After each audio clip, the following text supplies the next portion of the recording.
and welcome to your South King County real estate update. Today is June 18th, and got a few things to get through today. There's some interesting mortgage rate stuff that's been going on, so I'll go ahead and jump into the slides. But first, I'm Sarah Eggleston with Stone Egg Realty at John L. Scott, and I do these updates every week on Friday afternoons. So make sure to like and subscribe, or whatever platform you're watching on. Hit that notification button. And if you think somebody might be interested in seeing these videos, make sure to share.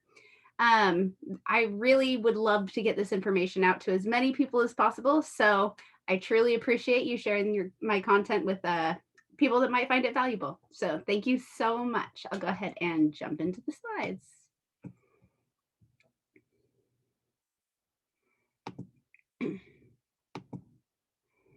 All right. So as I said before, this is your South King County real estate update for June 18th. Now, first off, just wanted to plug my listing really quick. 9661 Renton Avenue in Seattle. It is a beautiful location. It's, great access to Seattle, to Bellevue. There's like two different ways you can get to Bellevue from there pretty easily.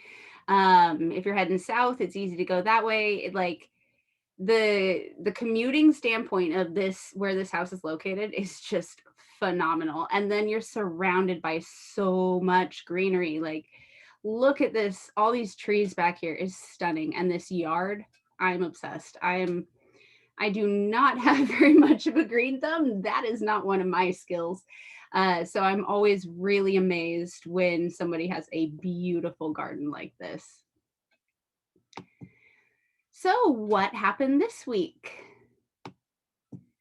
So this may sound like a little bit of a repeat from last week, but there's a lot of shifting going on in the market. And I started to feel it last week, maybe the week before, but now it's like, yeah, okay. In my little weekly real estate powwow group, I'm hearing a lot more wins for buyers and a lot more struggles on the selling side.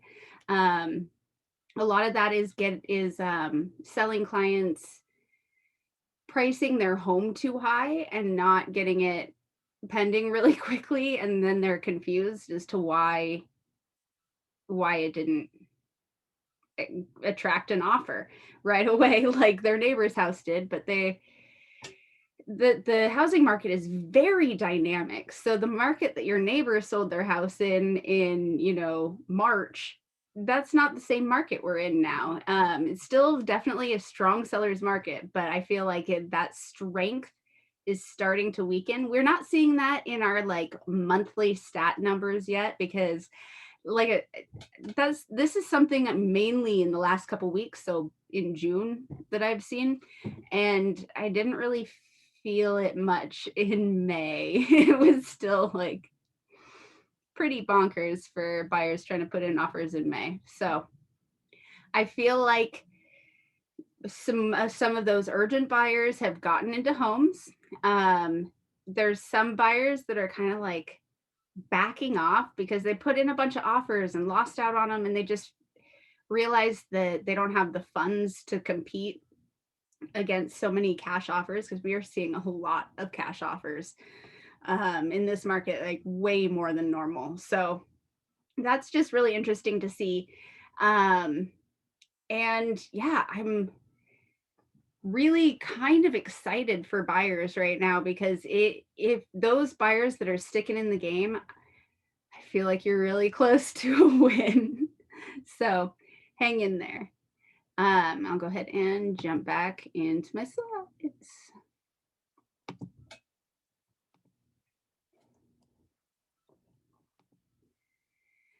So leading on to that, 7 realities of buyer fatigue.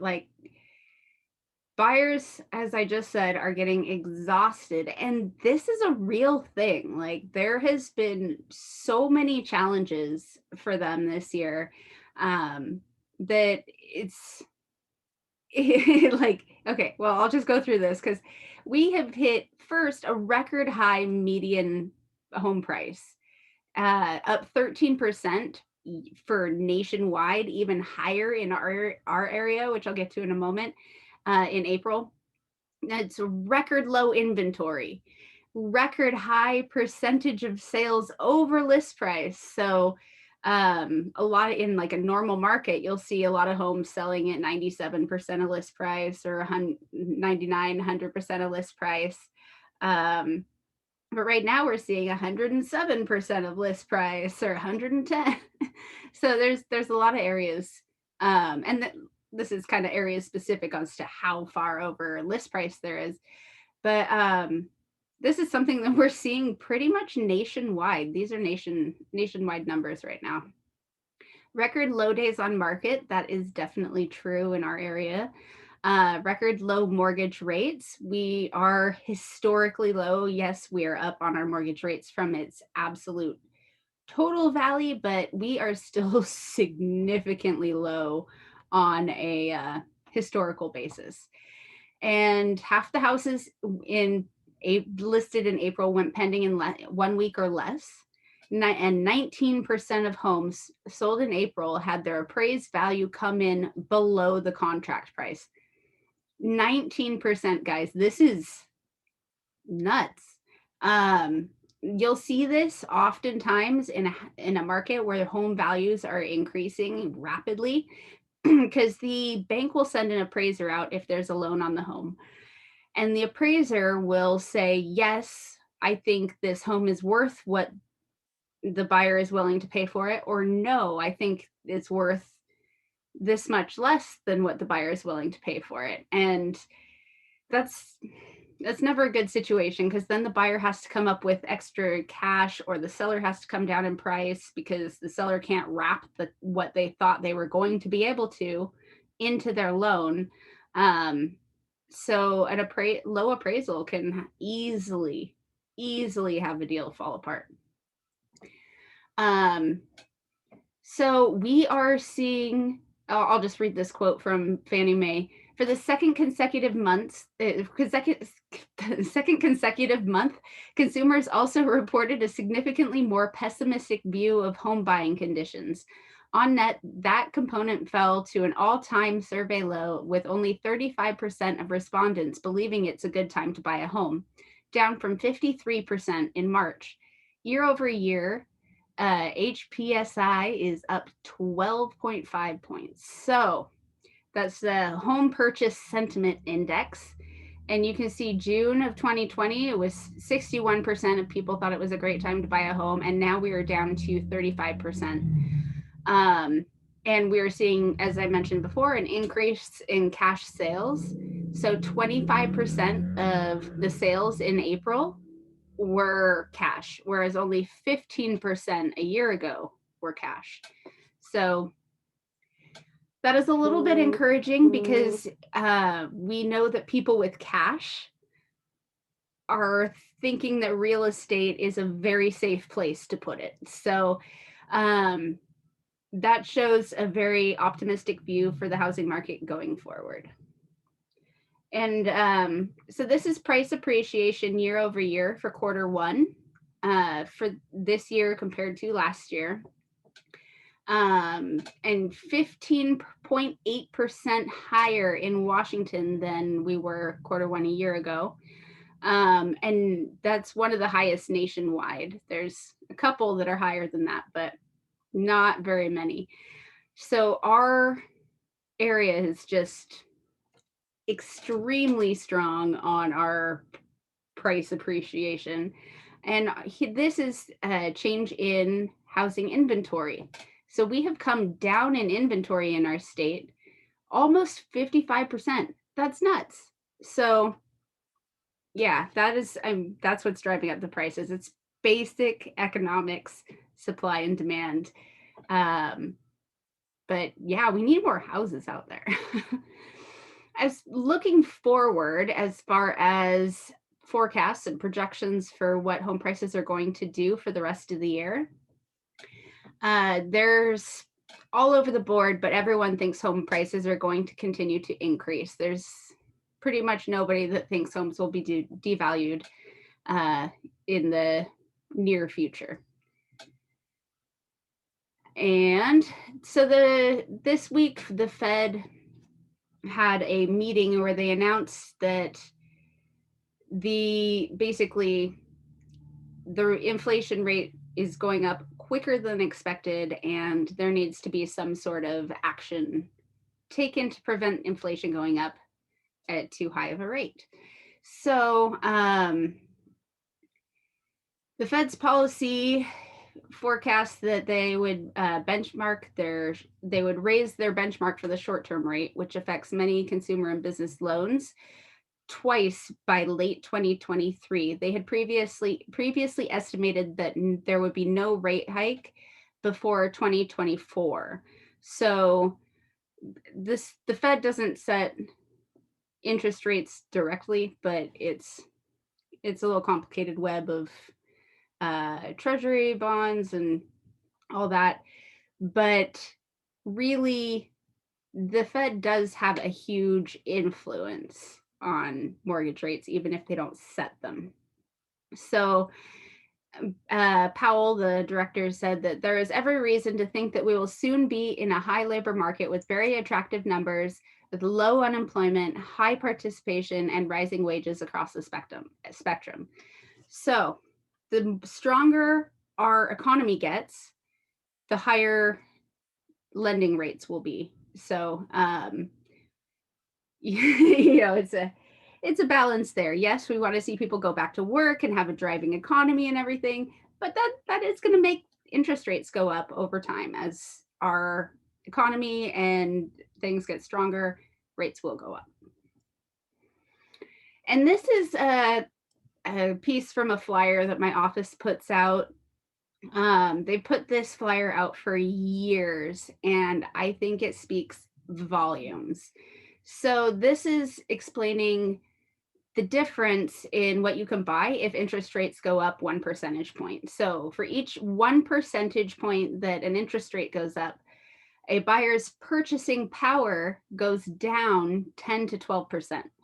So you can see on the lower left here, we have our 3.25% interest rate with a monthly payment of just under $3,000.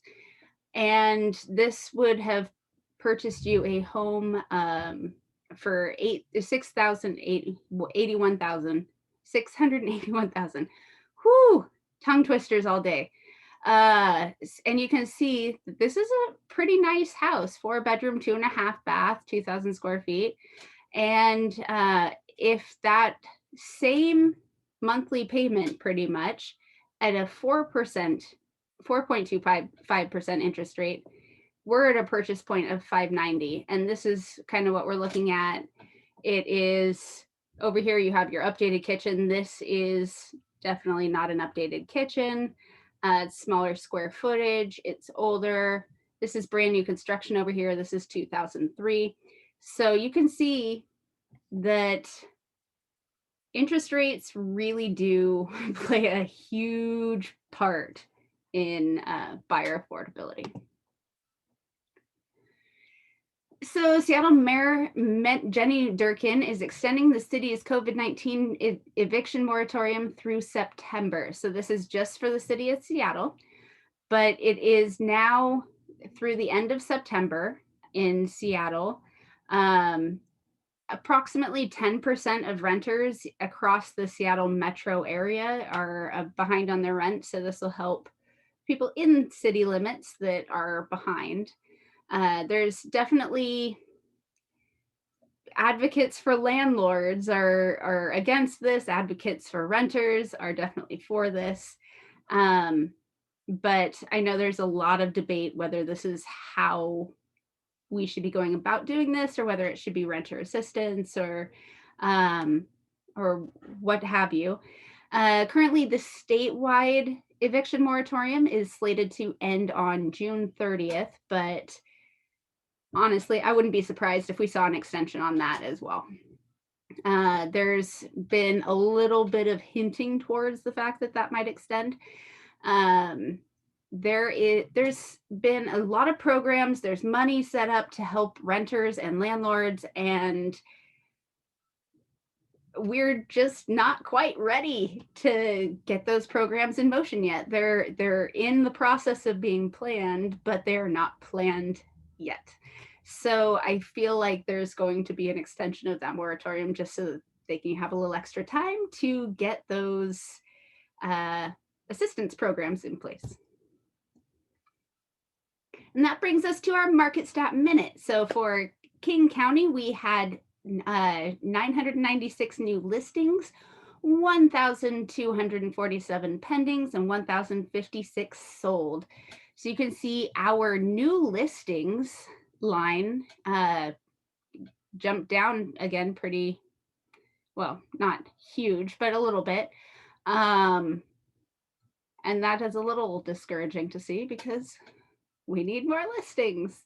So we'll see. But we did have more pendings this past week than we had the week prior. So we'll see what happens. This just means our inventory is getting shorter. If there's fewer listings coming to the market and more going pending, yeah.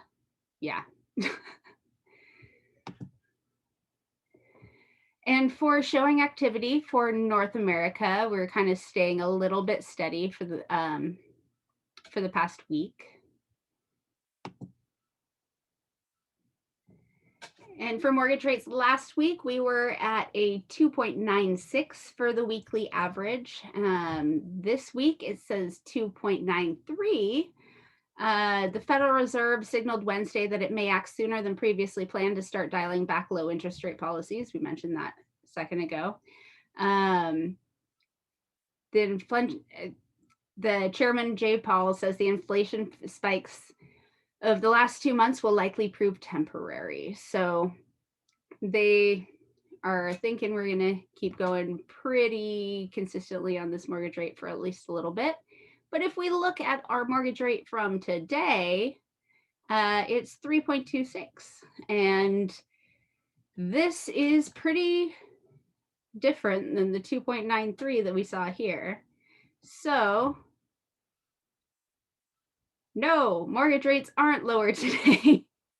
And I've mentioned this a few times before. The article that the Seattle Times pulls from for their weekly mortgage rate average is a Freddie Mac weekly survey.